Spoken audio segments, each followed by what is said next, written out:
কাউচাৰ যুৱ সংঘই যোৰহাটৰ কাকজান দগাঁৱত আজি এখনি বন্ধুত্বমূলক ক্ৰিকেট প্ৰতিযোগিতাৰ আয়োজন কৰিছে। ক্ৰীড়া বা সাংস্কৃতিক অনুষ্ঠানে সকলোৰে মাজত সমন্বয়ৰ বাৰ্তা বহন কৰে সেই কথা শিৰোগত কৰি মৰিয়া জাতিৰ মাজত সমন্বয় সম্প্ৰীতি তথা একতাৰ এনাজৰীডাল মজবুত কৰাৰ লগতে ইজনে সিজনৰ লগত চিনাকি হৈ ভাতৃত্ববোধ গঢ়ি তোলাৰ উদ্দেশ্য আগত ৰাখি উক্ত খেলখন আয়োজন কৰা হৈছে বুলি জানিবলৈ দিয়া উদ্যোক্তাসকলে 120 জনীয়া মংগলদৈ ইছলামপুৰ যুৱ সমাজ নামৰে এটি বৃহৎ ক্ৰিকেট দলে দগাঁৱত উপস্থিত হৈ দগাঁৱৰ যুৱ সমাজৰ আতিথ্যত আপ্লুত হৈ ধন্যবাদ জনোৱাৰ লগতে সমন্বয় বৰ্তাই ৰখাৰ স্বাৰ্থত পুনৰ দগাঁও যুৱ সমাজক মংগলদৈত ক্ৰিকেট খেলত অংশগ্ৰহণ কৰিবলৈ নিমন্ত্ৰণ জনাইছে। উক্ত প্ৰতিযোগিতাত এ বি আৰু চি নামেৰে দুয়োটা দলৰে 3টা দল প্ৰতিযোগিতাত নামিব।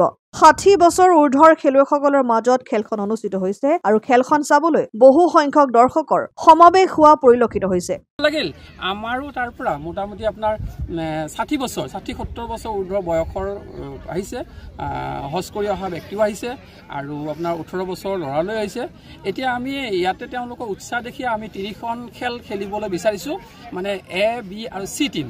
আমাৰ চি টিমত খেলিব বয়োজ্যেষ্ঠসকল, বি টিমত খেলিব মানে মিডল এজৰসকল আৰু এ টিমত খেলিব আমাৰ সৰু সৰু ল'ৰাসকল। খুব ভাল লাগিছে যে আগলৈ আমি আশা কৰোঁ আমাৰ যি মৰিয়া অসমত যি মৰিয়া গাঁও আছে প্ৰত্যেকে যাতে এখন গাঁৱে আন এখন গাঁৱৰ লগত এনেকুৱা প্ৰীতিমূলক ক্ৰিকেট খেলে হওক বা ফুটবল খেলে হওক বা সাংস্কৃতিক অনুষ্ঠানে হওক এনেধৰণৰ কাৰ্যসূচী যাতে আমাৰ বন্ধুত্ব সুলভ গঢ়ি উঠে তাৰে মই আশা কৰিলোঁ। আমি 120 জন আহিছোঁ আৰু এটা কথা সঁচাকৈ শলাগ ল'ব লাগিব, আমাক আহি পোৱাৰ পিছৰ পৰা কাকজান দগাঁৱৰ যি ৰাইজে আমাক যিখনেই অভ্যৰ্থনা আগবঢ়ালে সেইখিনি কিন্তু আমি সঁচাকৈ সুখী আৰু আমিও তেওঁলোকক এই আপোনালোকৰ চেনেলৰ যোগেদি তেওঁলোকক আমি আমাৰ ৰাইজৰ তৰফৰ পৰা নিমন্ত্ৰণ জনালোঁ। তেওঁলোকো আমাৰ গাঁৱলৈ আহক, মংগলদৈবাসী ইছলামপুৰলৈ আহক, আমিও তেওঁলোকৰ লগত এখন তাতে আকৌ খুব ধুনীয়াকৈ খেল খেলিব। প্ৰথমে সদৌ অসম মৰিয়া যুৱ ছাত্ৰ সন্থাৰ কেন্দ্ৰীয় সমিতিৰ তৰফৰ পৰা আন্তৰিক অভিনন্দনৰ কৃতজ্ঞতা জনাইছোঁ।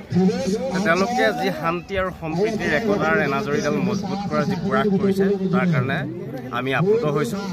অনাগত দিনত তেওঁলোকে অসমৰ বিভিন্ন প্ৰান্তত সিঁচৰিত হৈ থকা কৌমৰ মৰিয়া জনগোষ্ঠীৰ লোকসকলক জাগ্ৰত কৰি ইয়াৰ প্ৰয়াসেৰে একতাৰ এনাজৰীডাল আৰু শক্তিশালী কৰিব বুলি আমি আশাবাদী। অনাগত দিনত সদৌ অসম মৰিয়া যুৱ ছাত্ৰ সন্থাই আমি তেওঁলোকক পূৰ্ণ সহযোগিতা কৰিম বুলি আজি স্পষ্টীকৰণ দিছোঁ। এটা ভাল প্ৰয়াস, ক্ৰীড়াৰ মাধ্যমেৰে মানুহৰ শৈক্ষিক বৌদ্ধিক বিকাশ হয়, গতিকে তাৰ উপৰিও এটা সম্প্ৰীতিৰ যি তেওঁলোকে বাৰ্তা কঢ়িয়াব খুজিছে ই জনগোষ্ঠীটোৰ কাৰণে এটা খুবেই মংগলজনক কথা। গতিকে অনাগত দিনত তেওঁলোকলৈ আমি আশা থাকিব যে তেওঁলোকে অসমৰ প্ৰত্যেকখন জিলাতে থকা প্ৰতিটো আঞ্চলিকত থকা মানুহখিনিক জাগ্ৰত কৰি আনি ইয়াত এটা একত্ৰিত কৰি এক শক্তিশালী মাত্ৰা প্ৰদান কৰিব বুলি বা ইয়াৰ পৰা কোনো খেলুৱৈ গৈ বিশ্ব দৰবাৰত প্ৰতিষ্ঠিত হ'ব বুলি আমি খুব আশাবাদী। অনাগত দিনত তেওঁলোকলৈ শুভেচ্ছা থাকিল। আজি ভুৱা আঙুলি হেঁচুকিলেহে পেটলৈ ভাত যায়, গতিকে বৃদ্ধসকলক মানিব লাগিব এই ক্ষেত্ৰত। তেওঁলোকে এটা উৎসাহ দি ওলাই আহিছে, 60 বছৰীয়া 70 বছৰীয়া বৃদ্ধাও আহিছে যে অন্ততঃ আমাৰ উঠি অহা নৱপ্ৰজন্মৰ মানুহখিনিৰ মাজত এটা একতা জীয়াই থাকক, সেই অনুপাতে তেওঁলোকো ওলাই আহিছে। গতিকে তেওঁলোকক আমি ইয়াৰ পৰা চালাম জনাইছোঁ আৰু ভৱিষ্যতে তেওঁলোকে উঠি অহা নৱপ্ৰজন্মক এটা সৎ পথত নিয়াৰ প্ৰয়াস কৰিব বুলি আমি আশা কৰোঁ। অসম আদিত্য টিয়ক NKS হুণ্ডাইলৈ স্বাগতম। নৰ্থ ইষ্টৰ প্ৰথম GDSI 2.0 ফিচাৰ্ছ ডিলাৰ হৈছে NKS হুণ্ডাই। অত্যাধুনিক সা সুবিধাৰে তৈয়াৰী মষ্ট আপডেটেড হুণ্ডাই ডিলাৰ এতিয়া ডিব্ৰুগড়ত। আমাৰ NKS হুণ্ডাই ডিলাৰত open sales consulted room, customer ৰুমৰ লগতে পুৰণি গাড়ীৰ এক্সচেঞ্জ ফেচিলিটিও ৰখা হৈছে।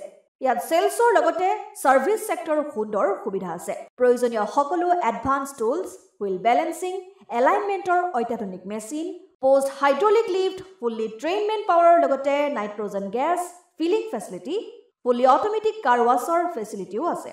লগতে NKS হুণ্ডাই ডিলাৰে কাষ্টমাৰসকলৰ সুবিধাৰ্থে মোবাইল ছাৰ্ভিচ ভেনৰো ব্যৱস্থা ৰাখিছে, য'ত হাইড্ৰলিক লিফ্ট, ৱাছিং facility, wheel balancing, tyre pressure check কৰাৰ লগতে বহুখিনি সুবিধাই উপলব্ধ আছে।